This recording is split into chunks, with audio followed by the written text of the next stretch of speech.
we're going to talk about body dysmorphia tonight. This is going to go on the Hot Moms Lifestyle podcast. Those of you that have never seen me or know who I am, hey, man, you're in for a fucking treat. I cuss a lot, so if that offends you, definitely click out right now.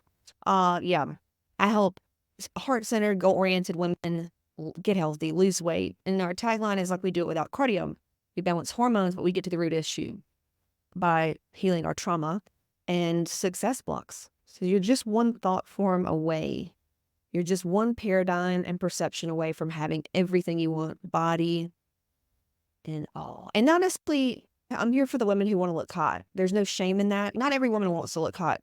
So we've helped a lot of women heal their hormones, the root issue of their weight problems, the root issue of their body dysmorphia, the root issue of their not so good feels around their body and what they look like. I mean, who here has ever not liked how they look? Just put it in the comments. Yes or no. Have you ever not liked how you look? I know a lot of you, if y'all are telling the truth, I know what y'all are going to say. I'll go first. I have not liked how I look.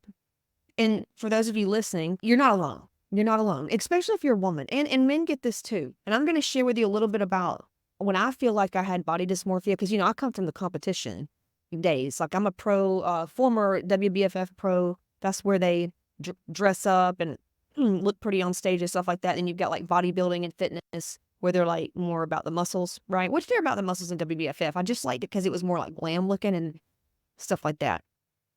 So I really remember my body dysmorphia probably being the worst then because, I am very competitive by nature. And so when you're competitive, guess what? You're going to look at other people, right? And you're going to just compete with them. But the bad part about body dysmorphia, it is a mental condition, but honestly, everything is. Weight loss, if you can't lose weight, if you're struggling with losing weight and getting healthy, guess what? It's a mental problem. Casey, are you saying that something's wrong with me? I mean, you already know that. Look at your body. Look at you going to the doctors, you're doing all this stuff, or your money or your relationships. Like you've got to weigh all these things in your life. I was going to say aspects. You got to weigh all these areas of your life, specifically, with weight and body and health and energy, and weigh it with your ego. Ego is the mind, the stories that we tell ourselves, what we think, and what we think we are. So at the core of body dysmorphia, there is some hormonal issues at the core. Serotonin's low, depression, anytime that we feel bad about ourselves comes from toxic guilt, toxic shame. I mean, that's where it is. And it's a learned trait, by the way. And it's genetically carried on. Like if your mom or your grandmother, whoever, like if your family, anybody in your family, and some of this is a secret, y'all. Some people don't even know what their family was really like because their family was so wonderful at hiding it. But I promise you, if they're a human and they breathe, they have suffered with some of this stuff. What's up, y'all? We're talking about body dysmorphia. Come on in. Sit right down. But we're going to dissolve it. I'm going to give you some tools tonight just to help you think differently. Some homework just to think, because think on perception's everything. And right when before I got on, I'm like, what do they need to know? What do my people need to know? And it was that you are one paradigm shift away. You are one perception shift thought away from having the body you want and feeling, spit at the camera, and feeling like you want to feel.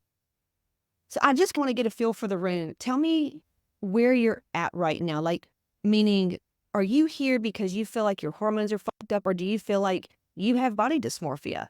Body dysmorphia is where you constantly, like how you look, it affects your whole day. How your fupa looks, your fat belly, your ass, your thighs, your tits, your nose, your whatever it is, and how you look, it really wears on you all day. It's all you can think about of your body and how it looks or whatever. Who here struggles with that? And I know it's probably you don't want to be put on the spot, but does anybody feel that way? Or like every day when your driving forces, if I just look different, I would be happy, all this stuff. Both, I hated my body postpartum. Hate my body postpartum right now. Yeah. Oh my God. I couldn't stand mine. Sorry, body. Please forgive me. I'm sorry. Yeah.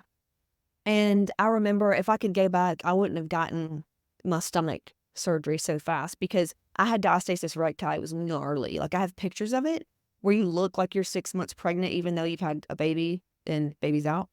I had diastasis recti. Guts. It just looked like it was horrible. I looked like I was 5 months pregnant.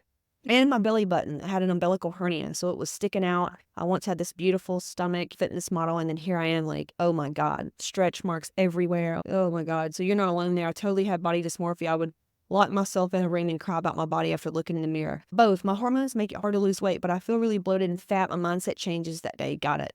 Working on adrenal fatigue, and there are days that my looks really get to me. Okay. I love my body and I'm grateful for this vessel, but I currently hate the way I look. Cellulite on top of my thighs. Okay. Got it. I just don't look in the mirror and it makes me sick. Okay, all these are signs of body dysmorphia. That's what that means. And then also the other spectrum is where you see girls that are really fit and they're really pretty and but they cannot stand. These are the people who may go over the top with plastic surgery. Not everybody. Not everybody. I mean, it's you can't just say everybody that does that is that way. But very concerned with their external appearance.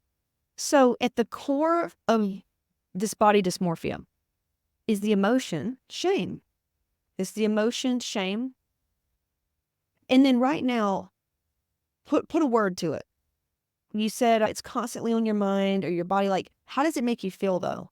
What emotion would you say that it makes you feel? Your body, your fat thighs, your cellulite. And that's why I'm getting back in shape, because I went all year without lifting weights.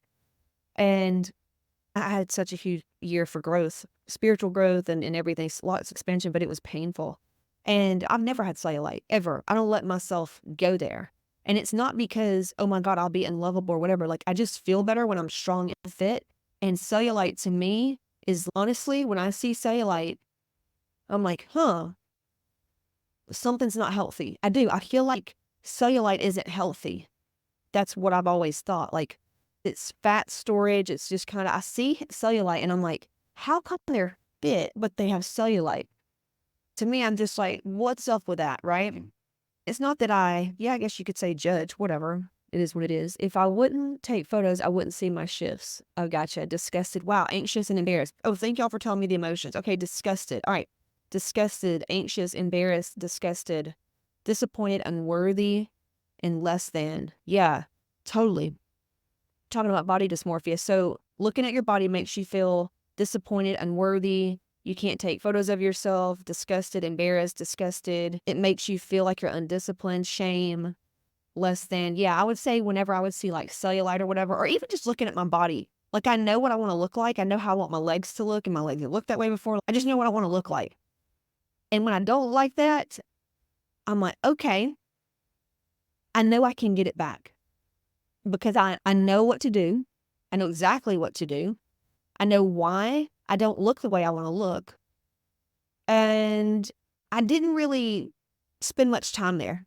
I didn't let it really get to me. But now, did I process the depression and sadness and the grief and loss for the body I once had? Yeah. So those of you that are aging, that used to look really good, or maybe you were in great shape in high school and now you're overweight, or you got cellulite, or you got a baby, I want you to sit down tonight. And those of you that are in the mastermind, I think the Bad Bitch bundle, a Bad Bitch membership may have this, but definitely in the mastermind.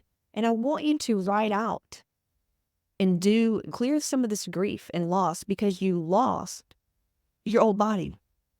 You lost a part of yourself. Have you ever fully grieved the body that you once had? No, I guarantee you that none of you have. When's the last time you literally sat down and just cried because you miss your old body, or not that you miss it, but it's gone? Instead of just getting in the moment and I hate my body, it makes me feel less than. When have you just sat there and fully just cried because it's not like it used to be? Okay, highly recommend doing that first. And it's important not to sit in your wallow in it, but now you need to feel it as long as you need to feel it. I teach this in my program about emotional intelligence, like how to process things and still take action at your highest self. You know, how to feel the fear and uncertainty, but move it aside and show up as your highest self. To feel the shame and feel these emotions, but not let them mean anything about you as a person, and you still take action as a very loved and capable and confident human.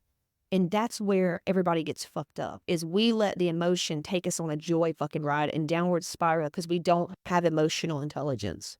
And this is why diets don't work, by the way. It's because of feelings and emotions. We don't know what to do with them. It's why addictions, it's all these things, and everybody's addicted to shame and guilt. Everybody here. including myself. And I have to work at it all the time to go, motherfucker. And it feels bad. He said, yuck, I've never been an exercise person. And now I'm 40. I've lost and gained, but I'm like 135, but I think it's in my head, no motivation. Yeah.